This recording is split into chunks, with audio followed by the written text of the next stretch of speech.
No such thing as Islamophobia, an in-depth detailed speech. My experience of living with someone close to myself who had a phobia. As a child, my father was scared of spiders. He was a fierce man, known by many old-school gangsters. I knew no one who would take him on, but I knew of many stories told about my dad that reminded many he was not an individual to take as a mug. However, release my mother's tarantula, Isabelle, and you'd soon see that fierce man run a mile without fail. Yes, my father suffered with arachnophobia. His fear of spiders was seen as a phobia because here in Britain there are many spiders. However, like Isabelle, the high majority of them are harmless. This is Britain, not Australia or a country where the high majority of spiders are dangerous. Islamophobia. Question 1. Do we have any good reason to be concerned with regards to Islamic and terrorist threats as a whole?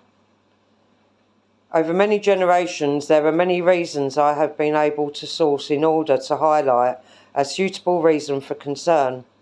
These factors take us all the way back in history to the Barbary slave trade and to the most recent terrorist attack dated October 2nd, 2025. Therefore, my speech today will be an in-depth, detailed speech of legitimate information sourced via the internet that can be sourced by all when knowing which aspects to look into, both historical issues and current affairs. Note 1. The Barbary slave trade. The Barbary slave trade was an Islamic institution, though it was not solely a product of Islamic faith, but also of economic and political factors.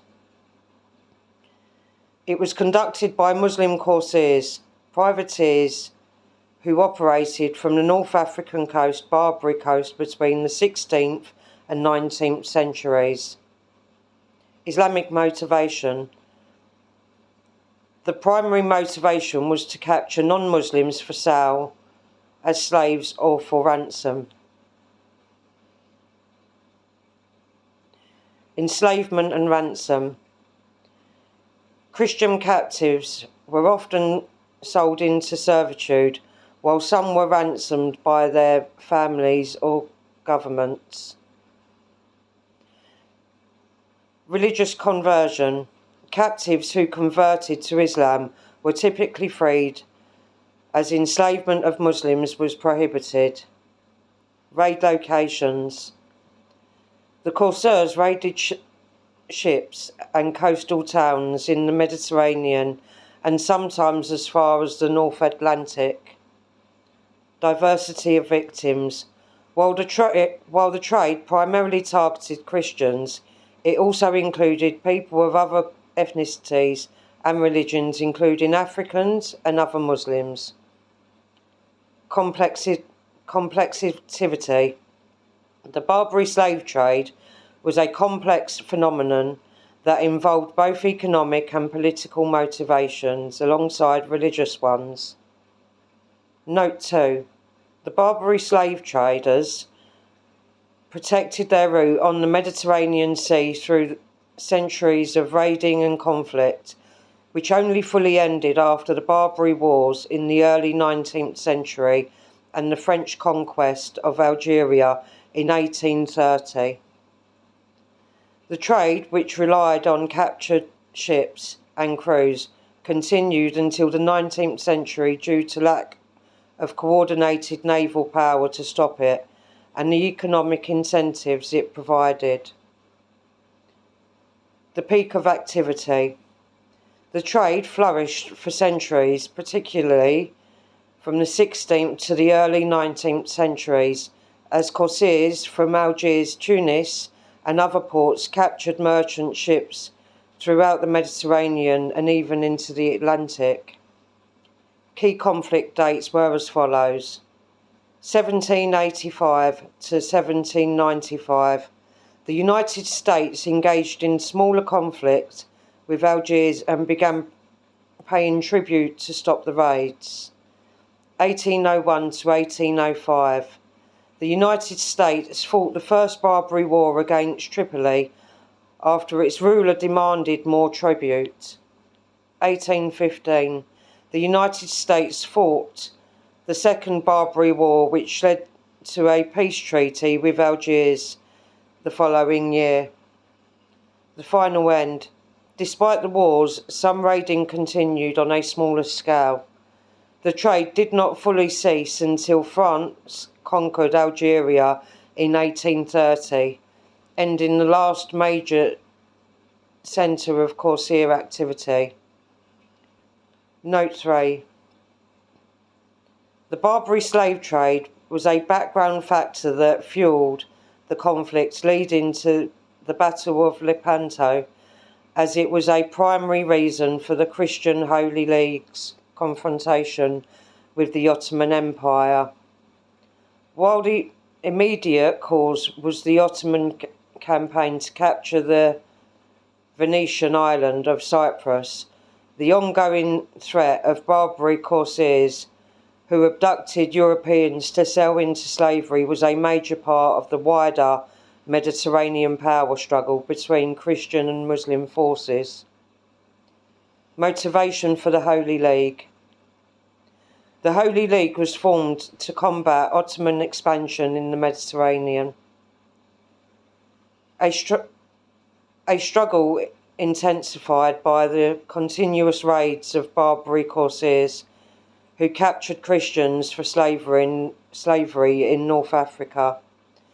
The Battle of Lepanto was a key part of this larger effort to push back against the Ottoman and Barbary power.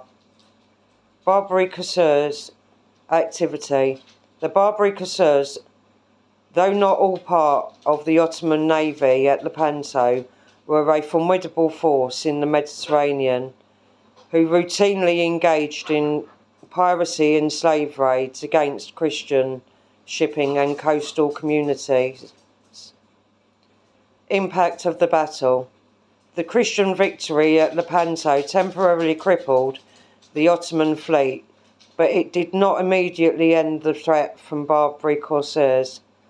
The Battle of the Ottoman fleet, combined with internal Christian rivalries, left a power vacuum that allowed corsairs to continue their activities for some time. The Barbary slave trade continued for centuries after Lepanto eventually being ended by the Barbary Wars in the early 19th century. Note 4. Moving forward in history.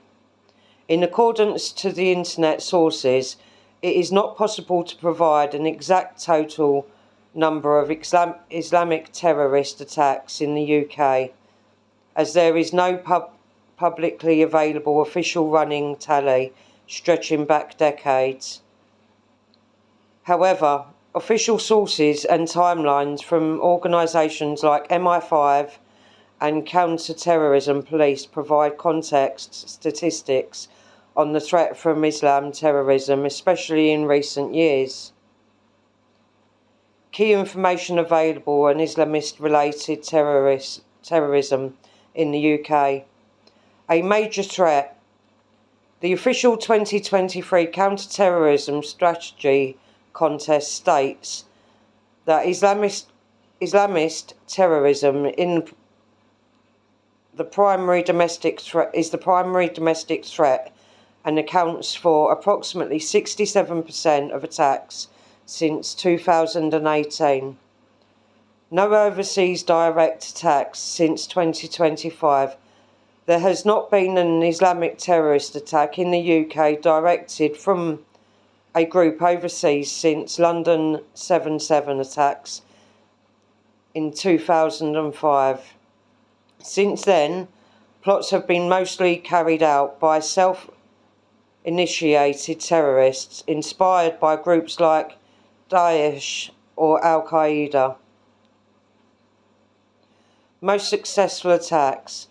Of the 10 worst terrorist attacks in the UK since 1970, 2 have been linked to to Islamist extremism, including the Manchester Arena bombing in 2017. Notable Islamist extremist attacks and foiled plots since 2003. Operation Crevice 2003 to 2004, the largest counter-terrorist operation yet undertaken by either the security service or the police at the time. It foiled a plot by a London and Luton-based group planning mass casualty attacks on nightclubs, pubs and shopping centres. Note 5. Further successful terrorist attacks in the UK. 7/7 London bombings 2005. Coordinated suicide bombings killed 52 people and injured over 700 London's public transport system, on the London public transport system. 2007, the Glasgow airport attack. A jeep filled with propane tanks was driven into the main terminal.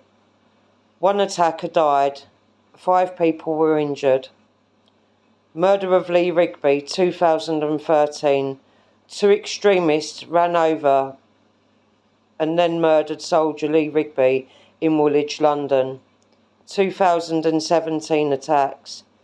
In one of the deadliest years for terrorism in the UK, Islamist attacks included the Westminster Bridge attack, the Manchester Arena bombing, the London Bridge and Borough Market attack. 2019 London Bridge stabbing. The killer, Usman Khan, was shot dead by police after being confronted by members of the public. 2020 Streatham stabbing. A man was shot dead by police after stabbing 2 people in what was described as a terror attack. 2024 year to 31st of December, arrests. Counter-terrorism policing reported 248 terrorism-related arrests, and the highest number in 5 years, while not all were Islamic-related. DAC Vicky Evans linked the rise to the ripple of global uncertainty felt domestically. Note 6. While definitive count is not feasible, these examples highlight the recurring threat of Islamist extremism in the UK over recent decades, with varying levels of intensity and methods. Note 7. The most recent terrorist attack in the UK today. An attack occurred at a synagogue in Manchester, UK, on October 7, 2005, during Yom Kippur. The assailant, Jihad al-Shami, drove a car into a group of worshippers before exiting and stabbing people. 2 men were killed and 3 were seriously injured on a day that should have been a celebration for all Jewish communities around the world, Yom Kippur. The assailant, Jihad al-Shami, drove a car into a group of worshippers before exiting and stabbing people. 2 men were killed and 3 were seriously injured.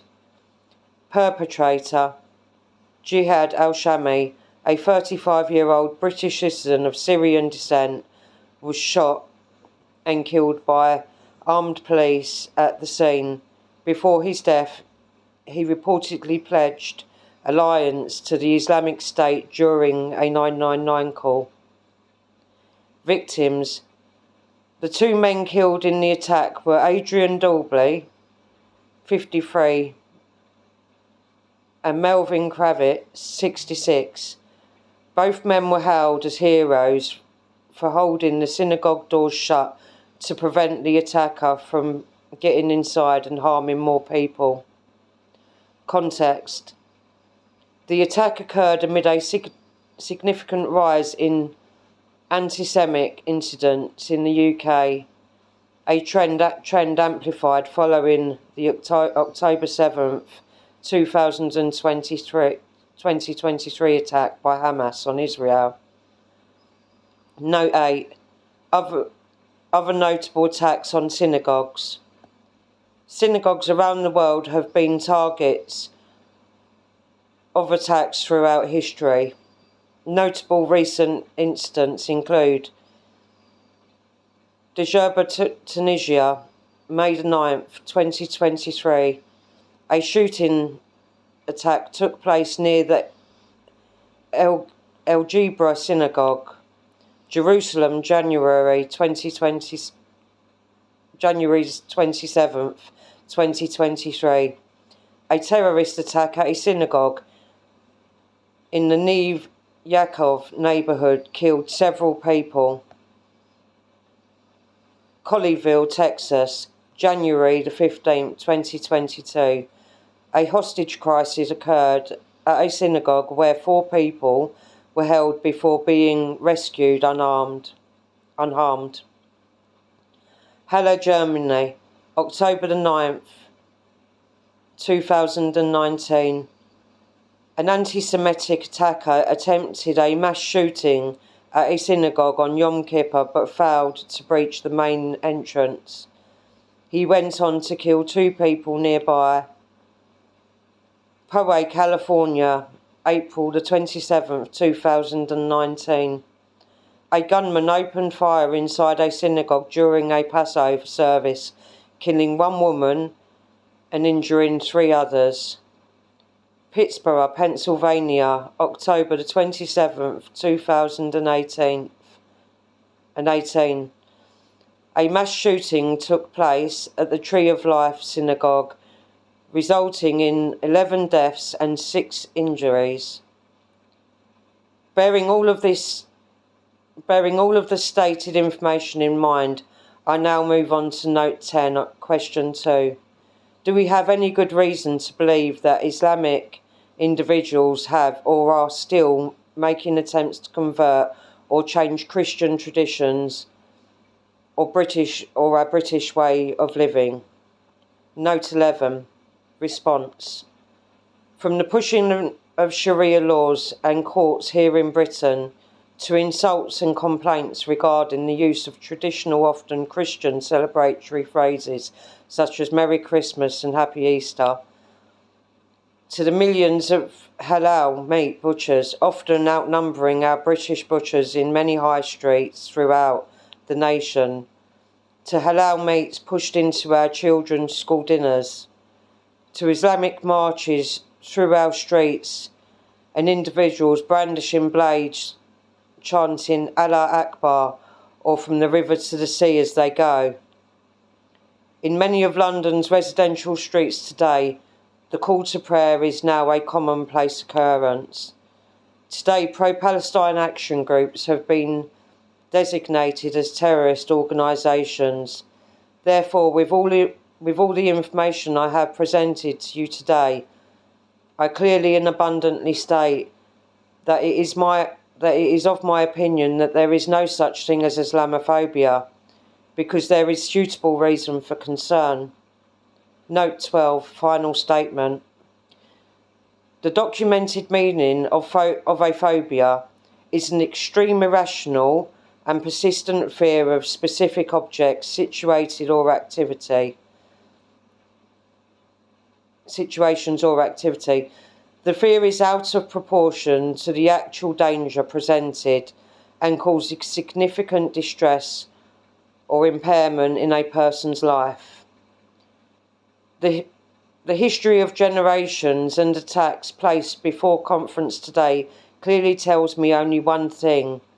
There is no such thing as Islamophobia, because the fears and concerns held by many within Britain and across the world are more than rational fears and have steadfast grounds for